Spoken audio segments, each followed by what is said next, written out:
people are born great. Some achieve greatness, and some have greatness thrust upon them.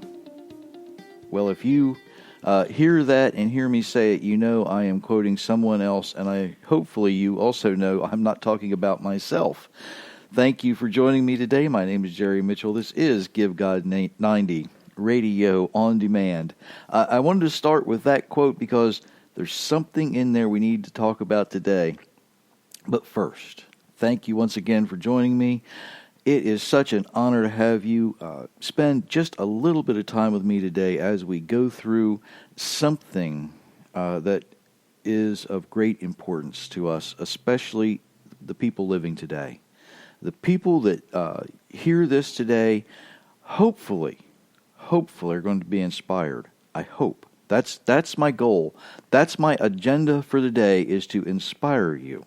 Okay? I'm upfront with it. I'm telling you what I'm trying to do, and hopefully it works. But let's see what happens, okay? Let me take care of some housekeeping first. If you haven't downloaded the Give God 90 app for all my new listeners, please go ahead and do so. It gives you a whole lot of things you can do with this. You can download these podcasts, listen to them later, take them with you at your convenience.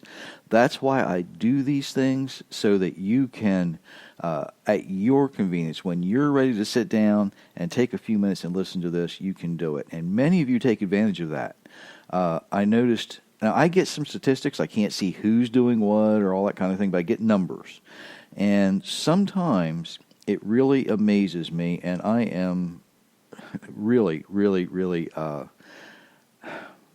humbled, I guess, is the only word I can use, because when I see how many people are listening, how many people are actually downloading some of the podcasts that I do, how many people are responding to it and messaging me and that kind of thing, it really is humbling, and I take this responsibility tremendously, which is why I want to inspire you today. I want to really bring something out in each and every person who hears this, okay? Let's get started. I'm not going to advertise anything today. I just want to jump into this because it's important. Now, the quote that, some are born great, some achieve greatness, some have greatness thrust upon them, of course, is from Shakespeare's Twelfth Night. It was written in 1602. The character is Malvolio. And the entire quote, of course, "In my stars I am above thee, but I am not afraid of greatness. Some are born great, some achieve greatness, and some have greatness thrust upon them." Of course, Shakespeare doesn't realize how important this is. If we look back in the Bible, some are born great. Look at Abraham. Even in Abraham's father's land, Abraham was born to be a great person. Moses is said to have been born perfect, right? Others achieve greatness. And we look through the Bible and we can see Joshua achieved greatness, didn't he? He didn't have it really thrust upon him. He spent years working, not always behind the scenes either. He was there. He was one of the faithful few, and wound up being one of the faithful two when they went into the land. Remember that. Others have greatness thrust upon them. We look at Samson. Samson, of course, was born with favor, but his greatness was literally thrust upon him. It wasn't his choice to do the things. He tried to get away from it, but it just kept coming back, and he had to do what he had to do. We often think about people like Jonah, who had something great just pushed on them. They couldn't get away from it, right? And then, in contrast to that, we see Esther. We look at Esther's life, and she never, I don't think, really asked to be a princess. She never asked to be a queen. She never asked to be anything other than, a servant of the Most High, right? It doesn't really say that, but we see in the writing of it that was her desire. And in Esther 4:14, she gets some advice. And the advice that Mordecai gives her is, you might keep quiet at this time, but someone else will help save the Jews. But you and your father's family will all die. And who knows, you may have been chosen queen for just such a time as this. Think about that. Esther being chosen queen for just that moment in time. Now, there's a couple of different words in Hebrew that are used and translated for greatness. One is Strong's number 7230, and it is pronounced in Hebrew robe. Okay?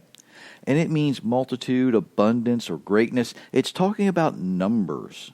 Okay? It's a noun. It's talking about numbers, and it's really about how many blessings we get, how much we receive from the Almighty. All of those things, we get a greatness, an abundance or a great amount of blessings from the Almighty.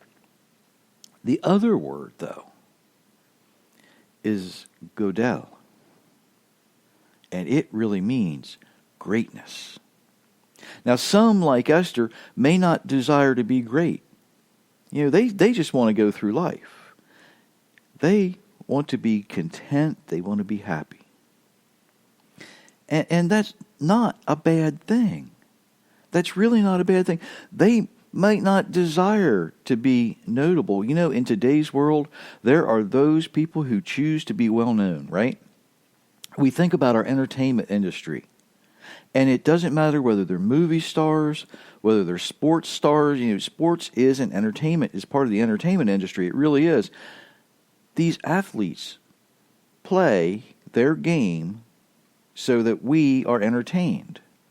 And we happily pay lots of money to watch these millionaires play.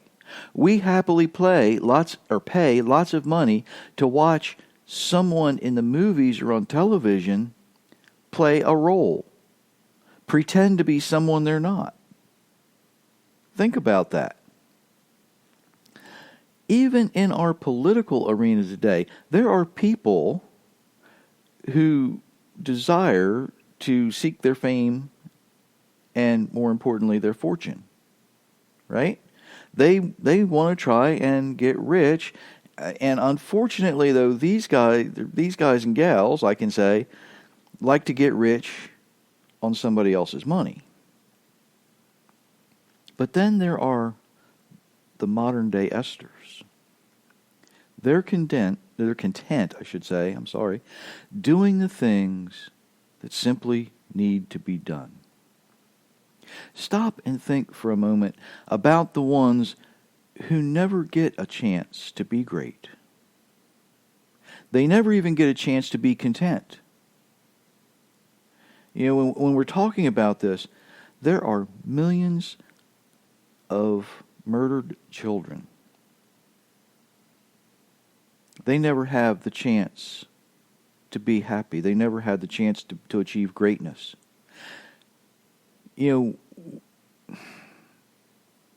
Of those millions of murdered children, one of them may have found a cure for some of the most dreaded diseases. One may have been able to end world hunger, or simply been able to care for someone else that needed it. Maybe we should even think and look at some of the poorest parts of the world. Maybe we can go there and find the next Dr. Jonas Salk. Maybe we could go there and find the next Mother Teresa. Maybe we could go there and find someone who makes a terrific mother or father, brother, sister, husband. Maybe we could go there and find someone who is simply willing to be content and to be happy serving others in some way. Maybe we can look at ourselves. Maybe we should look at ourselves, because in today's world, as we look around, we don't need to look in a foreign land. We don't need to look in another country. We don't need to look across the state or across a county in the United States or even across any town. We look at ourselves to find what we can do that will have a positive effect on the people around us. Let me say that again.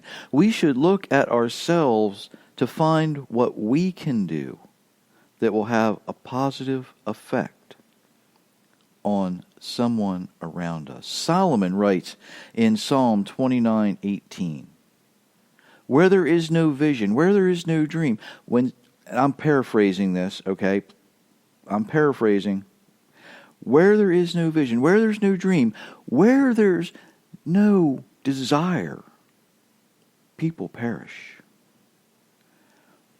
But the ones that keep the instructions from the Creator, they are happy, they are content, they are the ones who are willing. They're the ones. They're the fathers, they're the sons, they're the brothers and sisters, they're the caretakers. More on this in a second. But let's look at what we think about as happiness. The Hebrew word for happiness is pronounced asher. It means happiness or to be blessed. Now, think about this. When Esther was being content as who she was happy. She was blessed. And because of that, she was chosen to be a queen at that time. Now, our Creator will always have someone else standing by in case we say no, because it is always our choice. Esther had a choice. She could have said, no, Uncle Mordecai, I don't want to do this. I just want to go home. Would the Almighty have intervened and done something different? Absolutely. Absolutely. Yeshua could have done anything other than what He did for us. He had a choice. Would the Almighty have chosen someone else? Yeah, He would have. Let's get a little more personal, though. Are you doing whatever it might take to make you happy? Are you content with your life? Not simply going through the motions, but really living. And you know what I mean here. We get up, we go to school, we go to work, we go through the motions. Maybe we get married, but something's missing. Do you have a vision? Do you have a dream? Something calling you from the inside. You're not sure what it is, but it's saying, look, you have a skill. You have a skill that the people around you need you to use. You have something to offer the people around you, and it's given to you by the one who created you, by the one who designed you, and that skill will help someone else. And it doesn't matter if it's coming up with a cure for cancer. It doesn't matter if it's simply caring for someone. It doesn't matter if it's being a librarian, a teacher, designing or building homes or hospitals. Your thing, we could say, your skill may be in cleaning an office building and in being that smiling, friendly face that people see. Your skill set may be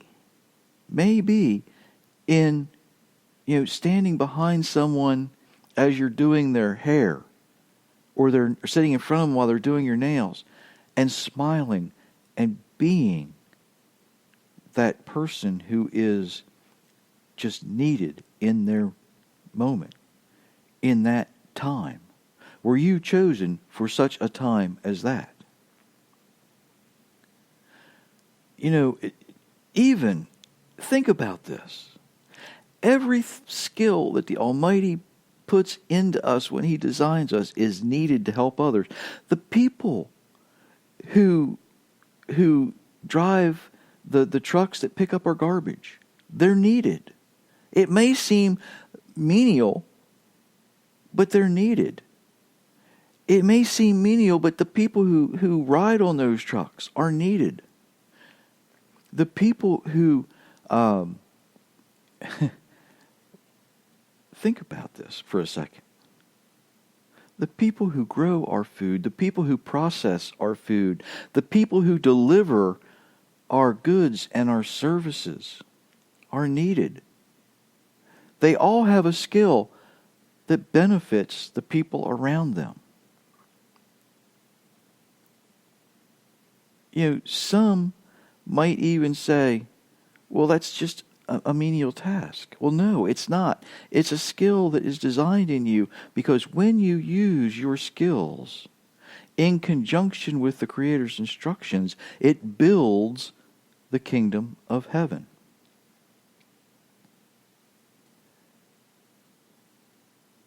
When maybe your skill is in fixing something that's broken, okay?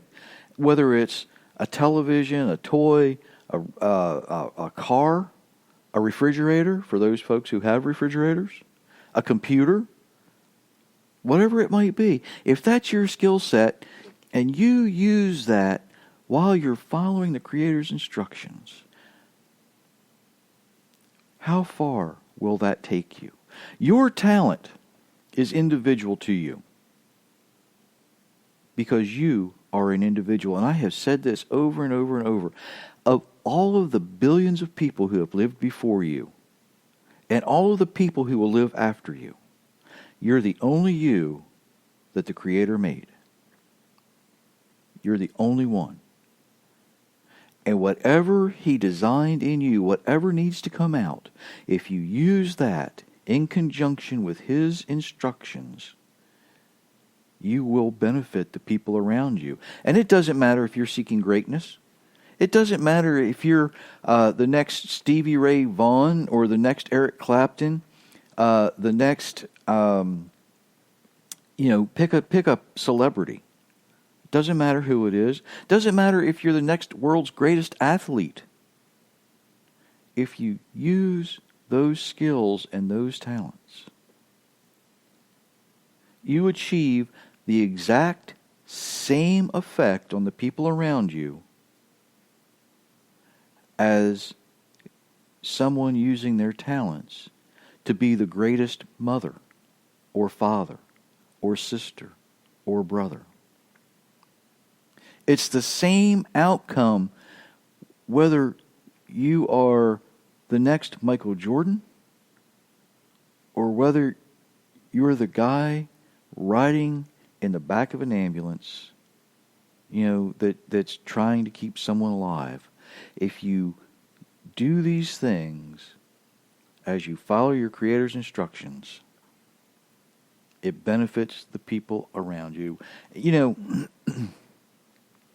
I've been wanting to examine this for some time, and I had a little push this week. I really did. I'll get to that in a second.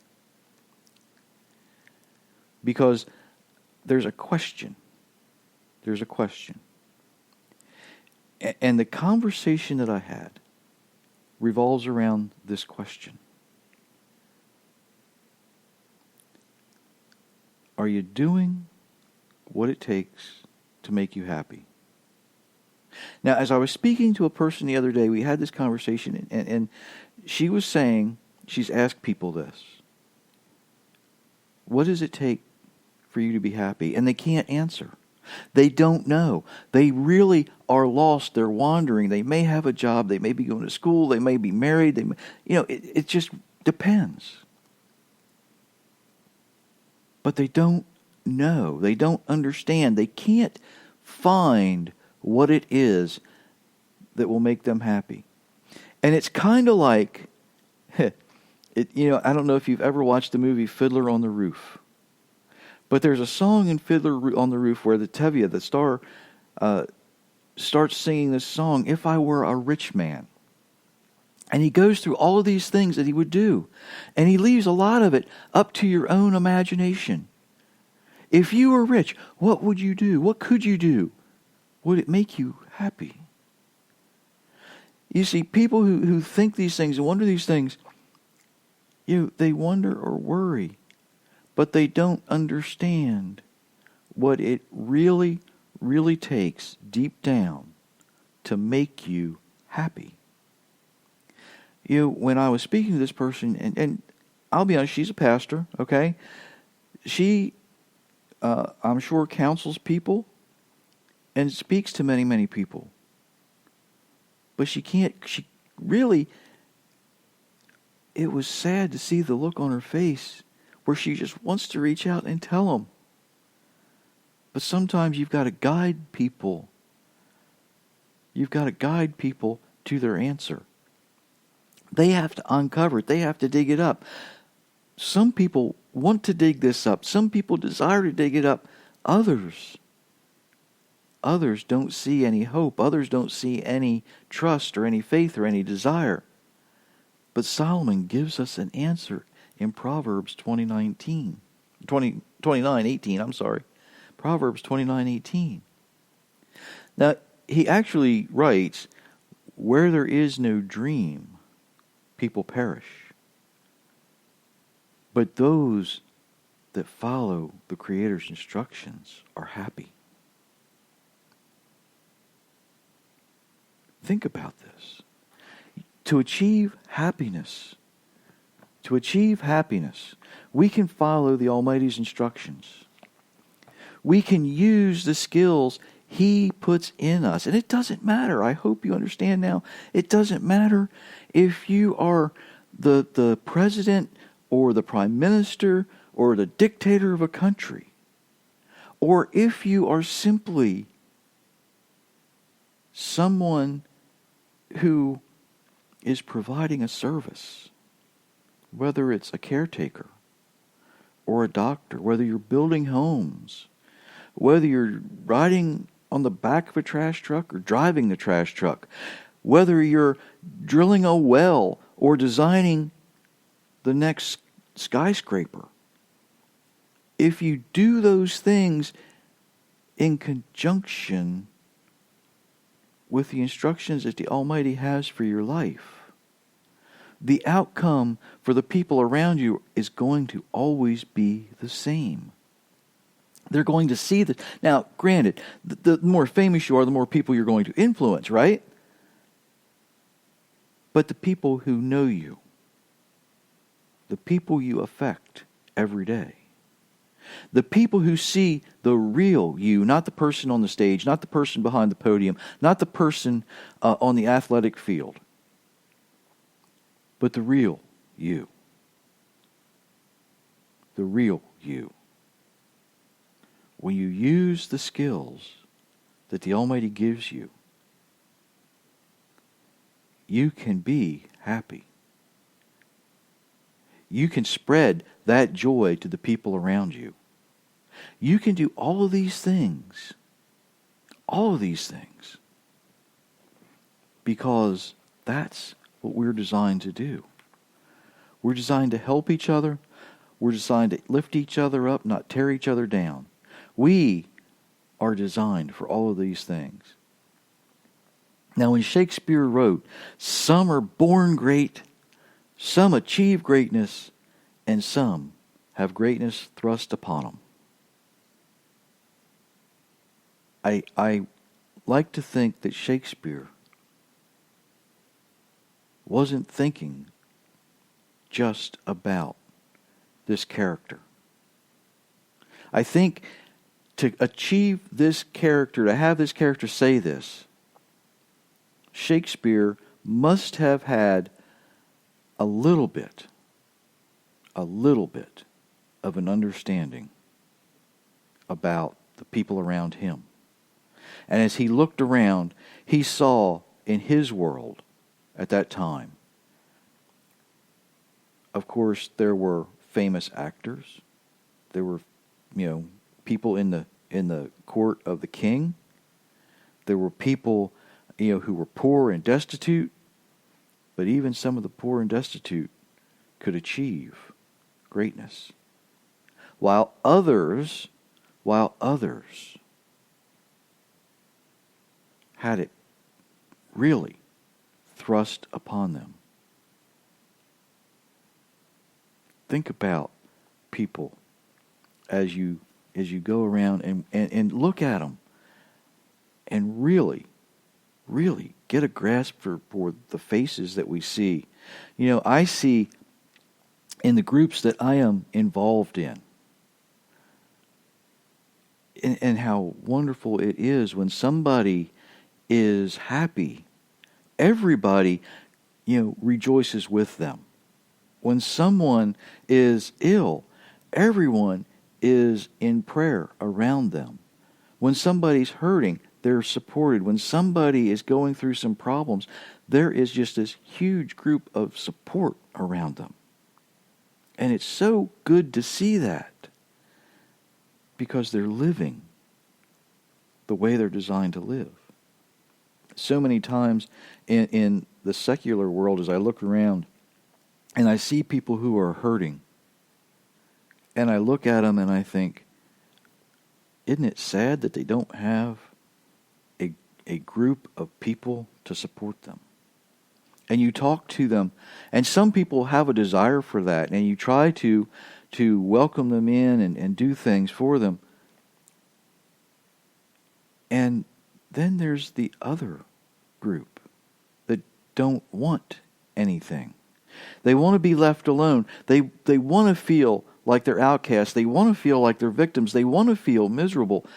And I wonder what it is that makes them that way. I used to use this analogy. There are some people in the world, you could hand them a brand new $100 bill and turn around and walk away, and they would find fault with that. They would find fault with generosity. They will find fault with caring. They will find fault with any of the good things that you can do. Now, many of these people aren't evil. They just are miserable, and they enjoy being miserable for some strange reason. They do not understand what it will take for them to be truly content and truly happy, truly joyful, really living the way they're designed to live. They refuse what it takes for them to have a dream, for them to have a vision, for them to follow the Creator's instructions, and for them to be content. They have been trained to believe that they should be miserable for whatever reason. They've been trained to believe that they don't fit. They've been trained to believe that they should not ever see joyfulness. They've been trained to be content in their misery. Folks, I'm telling you, if you live the way you're designed to live, we can reach those folks. We can display for them what happiness looks like, what joy looks like, what being content looks like, no matter what you do, no matter what your skills are, no matter what your pay grade is, no matter if you are the poorest of the poor or the richest of the rich, if you live the way the Almighty designed you to live, you're going to affect people around you in a positive way. And if you live the way the Creator designed you to live, trust me, you're going to know happiness. You're going to know contentment. You're going to know what it is to have your life improved to the point where it doesn't matter what goes on around you. To an extent, you understand what I'm saying here, right? But you're going to understand contentment, and happiness on a level you have never, ever thought of before. I hope this has inspired you. I hope it has really, really made you stop and think, am I using my skills in conjunction with the instructions I receive from the Almighty? Am I really applying myself completely to what Scripture tells me to do? I hope you are. Until next time, have a blessed week.